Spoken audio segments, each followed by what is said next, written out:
From North Korea today, new defiance. The communist regime's leader, Kim Jong-un, insisted that he will never negotiate away his missile and nuclear programs. But the world's highest diplomatic body held an emergency session on how to get the North to do just that.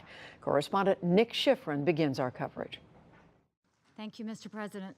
This afternoon in the UN Security Council, the U.S. tried to rally the world to punish and isolate North Korea. It is a dark day because yesterday's actions by North Korea made the world a more dangerous place. U.S. Ambassador Nikki Haley said North Korea's test of an intercontinental ballistic missile requires a global response. They have not had any care for Russia or China in this.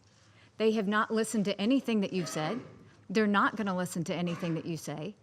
And so it's time that we all stand together and say we will not put up with this action. Haley is trying to lead a diplomatic effort to change North Korean behavior. The U.S. needs Chinese and Russian help, but Beijing and Moscow have their own strategy. We call for all interested states to act with restraint rather than provocation and warmongering.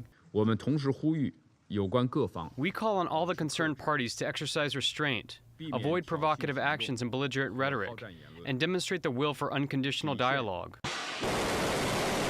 Tuesday's missile launch crossed the intercontinental threshold the U.S. had been hoping to prevent. In science terms, the missile advance was incremental. But U.S. officials tell the NewsHour it was in a new, previously unseen configuration. It was fired from a mobile launcher, had a re-entry vehicle, and was two-stage, as seen on North Korean TV. The immediate American response was its own launch. The U.S. and South Korean militaries fired tactical missiles that can be rapidly deployed. And South Korea released a video of what an attack on North Korea would look like. Blowing up North Korean missiles and video game graphics of a South Korean jet bombing Pyongyang. But as of now, the focus is very much on diplomacy and increasing pressure on North Korea. Secretary of State Rex Tillerson released a statement hours after the missile launch, saying any country that helps North Korea is aiding and abetting a dangerous regime, and that all countries must show North Korea there are consequences to their pursuit of nuclear weapons.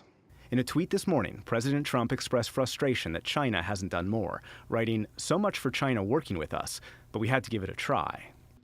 So the administration is casting a wide net. Today, Mr. Trump talked with Egyptian President Abdel Fattah al-Sisi by phone. North Korea sells missile technology and receives remittances from Africa to Southeast Asia. To try and stop that income, today the U.S. delivered a threat to China and others. There are countries that are allowing, even encouraging, trade with North Korea in violation of UN Security Council resolutions. Such countries would also like to continue their trade arrangements with the United States.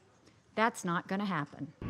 The U.S. military in South Korea says it's being, quote, self-restrained. That policy will remain until diplomacy plays out. For the PBS NewsHour, I'm Nick Schifrin. We'll take a detailed look at the question of sanctions and North Korea right after the news summary.